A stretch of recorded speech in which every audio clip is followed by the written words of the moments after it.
আসসালামু আলাইকুম রহমতুল্লাহ। প্রিয় দর্শক, দেশ এবং দেশের বাইরে থেকে যে যেখান থেকে আমাদের ইসলামিক ইউটিউব চ্যানেল তাসাউফ মিডিয়ার পর্দায় ভিডিও দেখছেন, আপনাদের সবাইকে জানাই তাসাউফ মিডিয়া চ্যানেলের পক্ষ থেকে শুভেচ্ছা অভিনন্দন। প্রিয় দর্শক, চরমনাই মাহফিলকে ঘিরে আমরা এখন কথা বলবো বাংলাদেশ মুজাহিদ কমিটির সম্মানিত সেক্রেটারি জেনারেল আলহাজ খন্দকার গোলাম মাওলা সাহেবের সাথে। আসসালামু আলাইকুম রহমতুল্লাহ। ওয়ালাইকুম আসসালাম রহমতুল্লাহি ওয়া বারাকাতুহু। হযরত, আপনার কাছে জানতে চাচ্ছি যে এইবার চরমনাই মাহফিলের কত তারিখ নির্ধারণ করা হয়েছে এবং কতটি মাঠ মাহফিলের জন্য বরাদ্দ করা হয়েছে? আলহামদুলিল্লাহ, ঐতিহ্যবাহী চরমনাই ফাল্গুনের বার্ষিক মাহফিল ইনশাআল্লাহ 26, 27 এবং 28 ফেব্রুয়ারি অনুষ্ঠিত হবে এবং 29 ফেব্রুয়ারি সকালে শেষ মোনাজাত হবে। তো মাঠ কতটি? এখানে মাঠ এবছর পুরোপুরি 5টি মাঠ এখানে প্রস্তুত রাখা হয়েছে। মানুষের যেভাবে সমাগম দেখা যাচ্ছে তাতে টইটুপ্পুর ভরে যাবে বলে আমাদের ধারণা। বিকল্প ব্যবস্থা আশেপাশে গ্রামগঞ্জে যারা আছে ওখানেও আমরা প্রয়োজনে মাইকের ব্যবস্থা করব, সে ব্যবস্থা আছে। তো হযরত, দ্বিতীয় নম্বর প্রশ্ন আপনার কাছে, চরমনাই ময়দান যেহেতু এক বিশাল লোকের সমাগমের স্থান, এত বড় মাহফিল, মজমা নিরাপত্তা এবং মাইকিং, লাইটিং, পানি বা চিকিৎসা এরকম খাত কীরকম আর কি?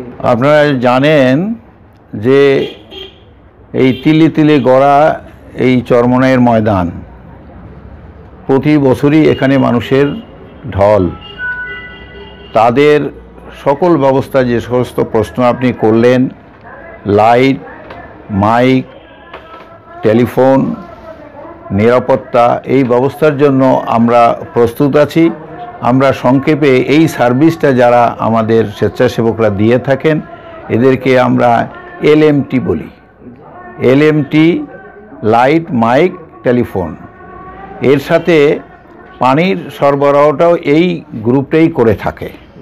এই বিশাল এই স্বেচ্ছাসেবক বাহিনী স্বতন্ত্রভাবে আমাদের বর্তমান পীর সাহেব হুজুরের 6 নম্বর ভাই হযরত মাওলানা আবুল খায়ের সাহেব দাবাদ বারাকাতু, যিনি এই চরমনাই ইউনিয়ন পরিষদের চেয়ারম্যানও বটেন, এনার তত্ত্বাবধানেই এটা চলে। উনি এইটার পরিচালক, উনি দেখাশোনা করেন। আমরা সার্বিক সহযোগিতা যা যা লাগে আমরা এগুলো সরবরাহ করে থাকি। তো এদের দ্বারাই আমরা এইগুলোর ব্যবস্থা করি। আর নিরাপত্তার জন্যে আমাদের, আপনারা জানেন, চরমনাই স্বেচ্ছাসেবক বাহিনী একটা আছে আমাদের। এনারা স্বেচ্ছাই সেবা দিয়ে থাকেন। বিভিন্ন এই স্বেচ্ছাসেবকদের ভিতরে বিভিন্ন ক্যাটাগরি লোক ভাগ করা থাকে। নিরাপত্তা, সিআইডি, ডিআইবি, ইনফরমেশন দেওয়ার জন্য আমাদের ব্যবস্থা থাকে এবং তাৎক্ষণিকভাবে সেখানে আমরা আমাদের সংশ্লিষ্ট যারা নিরাপত্তা কর্মী থাকে তারা হস্তক্ষেপ করে এই নিরাপত্তা নিশ্চিত করে এবং শান্তি শৃঙ্খলাও তারা এটা নিশ্চিত করেন। অন্যদিকে চিকিৎসার জন্য আমাদের এখানে মেডিকেল ক্যাম্প, মানে পুরোপুরি ফুল ফ্লেজেড মেডিকেল হসপিটালই এখানে আছে। এখানে ছোটোখাটো অপারেশনও এখানে হয় এবং ফার্স্ট এইড তো হয়ই, যা আমাদের নিয়ন্ত্রণের বাইরে এগুলো আমরা সেন্ট আপ করি স্থানীয় শেরেবাংলা মেডিকেল কলেজ হসপিটালে বা অন্যত্র, যেখানে আমরা ডাক্তার সাহেবরা ভালো মনে করেন। এখানে বিশেষজ্ঞ ডাক্তাররা থাকেন, একটা সুসজ্জিত ব্রাদার একটা টিম কাজ করেন সার্বক্ষণিক, এবং এটা ফ্রি চিকিৎসা, এখানে কোনো পয়সা নেওয়া হয় না। তো হযরত, আপনার কাছে শেষ প্রশ্ন, যে চরমনাই ময়দানে মানুষ যারা আসে তারা এখানে কেন বারবার আসে এবং এখান থেকে কি নিয়ে যায় সে বিষয়ে একটু আগেই যেটা বললাম, যে চিকিৎসার জন্যে, শারীরিক চিকিৎসা আর শারীরিক অসুস্থতার জন্য এখানে যেমন মেডিকেল হসপিটাল আছে, আর এই ময়দানটা হলো মানুষের কলব বা আত্মা, এই আত্মাকে পবিত্র করার জন্যই এখানে ছুটে আসে। প্রত্যেকটি মানুষের যখন আল্লাহর হুকুমের বাইরে কোনো কাজকর্ম করে, শরীয়তের বাইরে করে, তখন আত্মা কলুষিত হয়। এটারও চিকিৎসার দরকার। সেই হিসাবে আল্লাহ এবং আল্লাহ রসুল সাল্লাল্লাহু আলাইহি ওয়াসাল্লামের নির্দেশিত পথে মানুষকে আত্মা কিভাবে কলুষমুক্ত করা যায়, পবিত্র করা যায়, ত্রুটিমুক্ত করা যায়, সেই জন্য ছুটে আসে শায়েখ মুর্শিদ বা পীর সাহেবের কাছে। এক এক অঞ্চলে এক এক নামে এনাদেরকে ডাকা হয়। সেই জন্যই এখানে আত্মার চিকিৎসার জন্যই মানুষ আসে। শেষ একটা কথা হচ্ছে যে যারা চরমনাই ময়দানে আসছে বা আসতেছে তাদের উদ্দেশ্যে আপনার বাংলাদেশ মুজাহিদ কমিটির পক্ষ থেকে কি পরামর্শ? আলহামদুলিল্লাহ, যারা আসছেন, আসতেছেন, আসবেন, তাদেরকে আমরা স্বাগত জানাই। আসলে আমাদের এই মাহফিলের আয়োজন একটু আগে যেটা বললাম, এটা জান্নাতে যাওয়ার জরিয়া হিসাবেই যাতে এটা আল্লাহ পাক কবুল করেন, সেই উদ্দেশ্যেই আমরা এখানে আসি সবাই।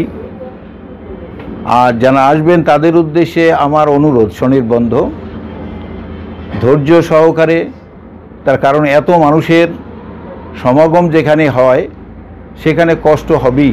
এই কষ্ট স্বীকার করেই এখানে আসতে হয়। এত ব্যবস্থা থাকা সত্ত্বেও কিছু না কিছু কষ্ট হয়ই। কাজেই এটা যদি ধৈর্য ধারণ করে আল্লাহ পাকের যাজাও খায়ের দিবেন। অনুরোধ থাকবে নিজেদের ভিতরে কোনো রকমের জায়গা নিয়ে বা বাইতুল খালা অর্থাৎ ইস্তেঞ্জা করার যে সমস্ত স্থান সেখানে একটু ভিড় হইতে পারে, সেইটা নিয়ে নিজেদের মধ্যে আপোষে কোনো ঝগড়াঝাটি যাতে না করে। কোনো অসুবিধা থাকলে আপনাদের পাশেই আমাদের স্বেচ্ছাসেবক বাহিনীরা সাহায্য করার জন্য আছে। তাদের শরণাপন্ন হলে যে কোনো ধরনের অসুবিধা দূর করার জন্য তারা সাহায্য করবেন। আর এই জায়গা নিয়ে অনেক সময় ফিতনা সৃষ্টি হয়, আমরা চেষ্টা করতেছি যাতে এটা না হয়। আপনারা যে যেখানে জায়গা পান সেখানেই বসে যাবেন। স্টেজে যারা কাছে থাকে শুধুই তারা বয়ানকারী যারা আমাদের পীর সাহেব হুজুর, নায়েবে আমিরুল মুজাহিদিন সহ অন্যান্য ওলামায়ে কেরাম যারা বয়ান রাখেন, এটা তাদের চেহারা দেখতে পারেন। দূরের থেকে তো অনেকেরই দেখা সম্ভব হয় না, এই জন্য তো মাইকের ব্যবস্থা আছে। আপনারা দিলের কানে শুনবেন। আপনারা এই চোখে দেখতে না পারলেন দিলের কানে যদি শুনতে পারেন তাহলেই আপনার এরা ফায়দা পাবেন। আর নিজেদের মধ্যে জায়গা নিয়ে ঝগড়াঝাটি করবেন না। কোনো অসুবিধা হলেই আমাদের স্বেচ্ছাসেবক আপনার পাশেই পাবে। শরণাপন্ন হলে আমরা আপনাদের কাছে যাবো। আপনাকেও ধন্যবাদ। দোয়া চাই, আমরাও দোয়া করি। প্রিয় দর্শক, আসসালামু আলাইকুম। আমি মোহাম্মদ আনোয়ার হোসেন টিটু চরমনাই বলছি।